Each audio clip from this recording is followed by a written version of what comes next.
Good morning. June 8th, 2021. This is Ryan Sweeney coming at you with some pre-market action. Alright, how is it going? I hope you're doing well. So, what happened last night? We had this little thing, you might have seen it.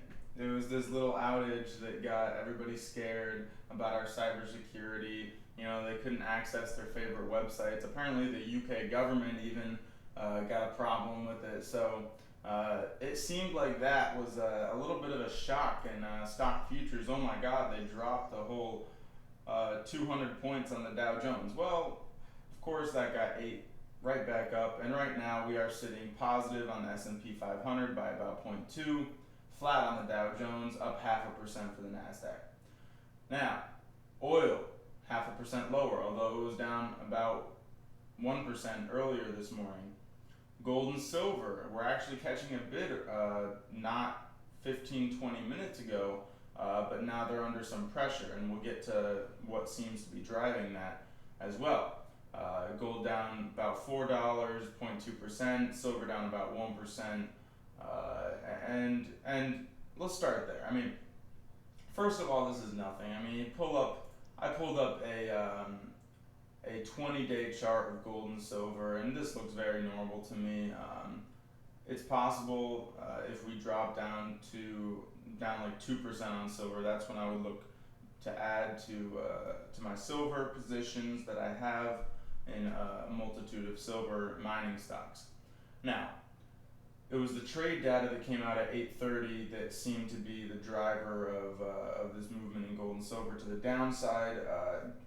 But let's just see what happened. So we found out that the U.S. trade deficit narrowed to 69 billion, 68.9, but I like 69 more, in April from record 75 billion in prior month. And the estimate was 69 billion, so pretty much right in line with expectations. Let's just put that into context. I mean, $69 billion in 1 month. So you annualize that, that's almost $800 billion in a year. $800 billion, and our GDP is about 20 trillion. That's almost 5% of our GDP. That is a massive number, and I had to listen to these imbecile economists come on CNBC this morning from the White House and talk about some of these numbers that we're getting, and talking about supply chain disruptions. But with respect to the numbers that we're getting, I mean, when you have a trade deficit that high, what is it really saying? Well, you are spending more than you are putting out, right? And in a normal, healthy economy, this can be a good thing. And this is what the person on CNBC was saying. Oh, this is a great thing. It means our economy is growing a lot faster than these other countries. That would be true if the kind of spending that was being done by Americans was investment spending. There's a lot of components of these spendings, but no, it's almost all exclusively consumer spending, and it has been for pretty much 20 years now. I mean, ever since China really burst onto the scene, that's been the main source of our trade deficit. We had much better trade deficits. We had even a surplus 1 year, I think, in the 90s with Clinton, or at least a budget surplus. So, I mean, whatever. I mean, that's not really important. But so we have this trade deficit. If you're investing the money that you're spending on extra, then that can return extra money in the future. And in theory, you would gain a smaller trade deficit. So you're spending now to earn later. But what we have is a system where you spend now and you spend later as well. You know, you get me? Okay, so that's where we're at. And the dollar, initially after this data, it bumped 90, but it did not break below 90. And then that bump off of 90 is what seemed to be pushing metals lower. The metals market wants to see the dollar break below 90. Period. End of story. When it does that and it breaks below significantly, you will see big gains in precious metals, and that is coming. It's just a matter of time, really. And when you position yourself in long-dated options like I do, you don't really concern yourself with these kind of movements. You just know that that event's coming in the future. You adjust your positions as time rolls on, and things are beautiful. Um, Now, I want to get to the other thing that this economist was talking about on CNBC this morning. So he was really there to talk about the supply chain disruptions. Let me explain to you why we're seeing supply chain disruptions. First of all, they shut the entire economy down.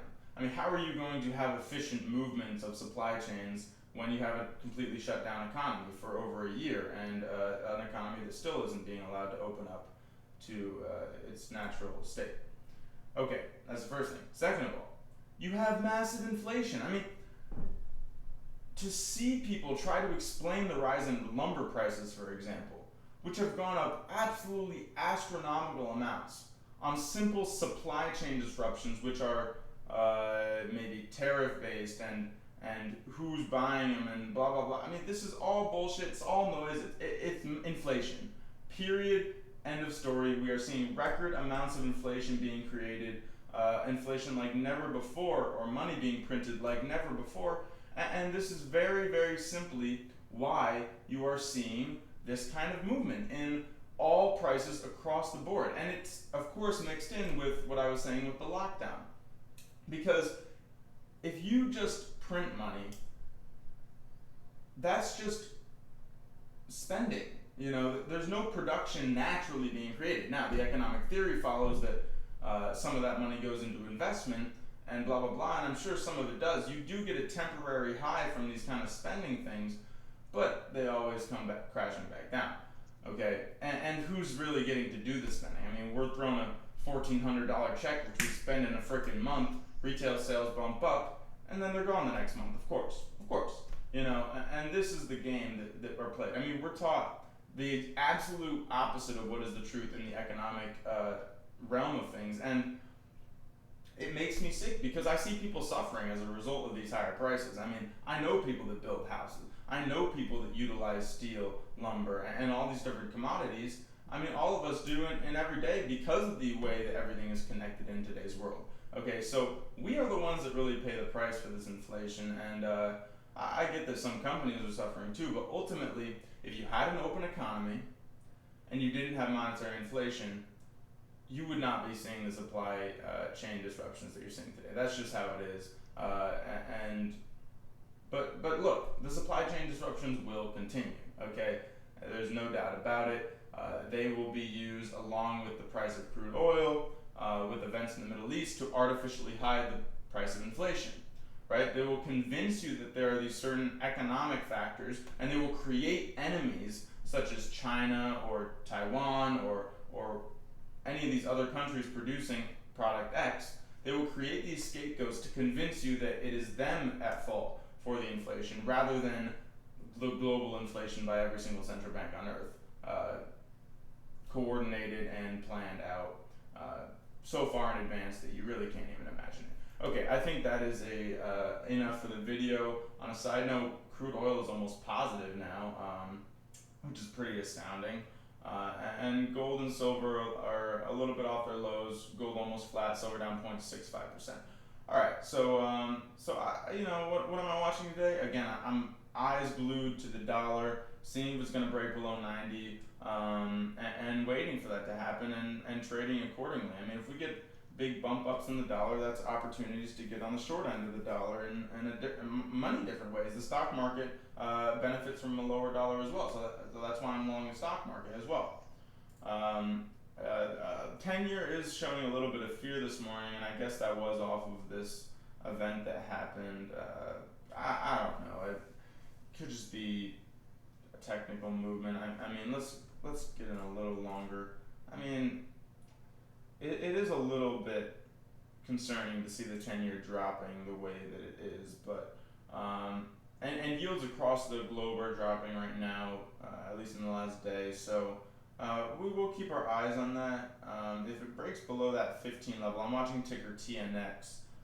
There could be a little bit of fear in the market, and we could see the market fall. Although, with the way the Fed is buying everything, this really could just be the Fed buying the debt market, and maybe it would be okay to see yields fall a little bit. You got to be careful with the yield market because sometimes it falls a lot and that's negative for the market. Sometimes it's positive for the market because is it a fear reaction or is it just Fed buying of debt and inflating the market? So keep eyes on the dollar, keep eyes on that. I'll see you at the end of the day. Hey, hope you have a good one. Hit the like and subscribe button. Thank you.